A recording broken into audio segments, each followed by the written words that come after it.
teman-teman yang akan menjalankan ekowisata dan budidaya ikan hias di tempatnya masing-masing? Buat Terangi yang pasti dari masalah kegiatan, saya harap sih nggak berhenti sampai sini ya. Jadi kedepannya mungkin ada angkatan yang lain yang akan kita, soalnya jaringan yang udah kita bentuk diharapkan ada jaringan-jaringan baru yang kita bisa melingkannya itu juga gitu ya. Itu untuk Terangi. Untuk harapannya untuk ekowisata, saya Indonesia sesuatu yang utuh gitu ya. Saya harap sih yang sekarang udah berkembang kayak Bali, Lombok itu bisa sekalian mempromosikan daerah-daerah yang lain di Indonesia juga gitu, seperti itu. Jadi itulah mungkin dan juga kita juga bisa mencontoh daerah-daerah ekowisata yang memang udah maju gitu, seperti di Sukabumi yang notabene belum, yang masih mass tourism gitu ya. Kedepannya mungkin kita insya Allah bisa menerapkan ekowisata. Membekas kalau tadi momen, sekarang tokoh nih coba.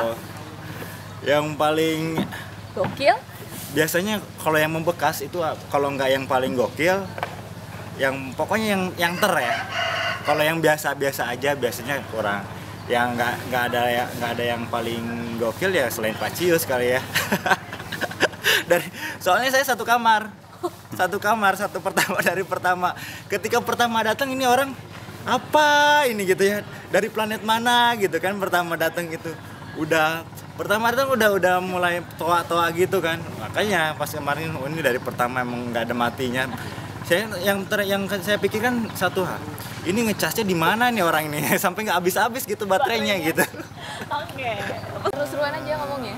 Sebenarnya apa ya, seru sih sebenarnya. Pertama kita dapat undangan dari Terangi ini sebenarnya udah banyak hal yang udah tergambar gitu katanya. Wah, ini kayaknya memang sesuatu yang dinanti sebelumnya kita udah butuh ini sebenarnya. Dan ternyata alhamdulillah ketika nyampe sini, dari mulai materi sampai akhirnya kita kenalan dengan yang lain, itu memang sesuatu yang memang kita butuhkan. Mudah-mudahan sih kesannya ini memang bisa sesuatu yang hebat, yang bagus gitu, dan bisa ditingkatkan lagi gitu. Dan kita insya Allah dari sini mungkin banyak pengalaman yang bisa diterapkan di Sukabumi khususnya.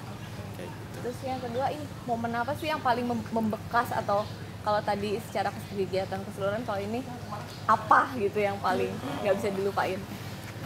Apa ya, menurut saya sih yang paling ini kekeluargaannya kali ya antar peserta di sini. Walaupun kita cuma 4 hari gitu kan, efektifnya mungkin cuma 3 hari, tapi saya lihat karena memang kita dari latar belakang, walaupun latar belakang basic ininya sama, tetapi beda gitu, tetapi kita punya kepedulian yang sama. Makanya disitulah kekeluargaan itu yang paling ini, karena yakin dengan kekeluargaan itu kedepannya kita juga akan lebih erat lagi dengan yang lain, membentuk suatu jaringan yang bagus gitu.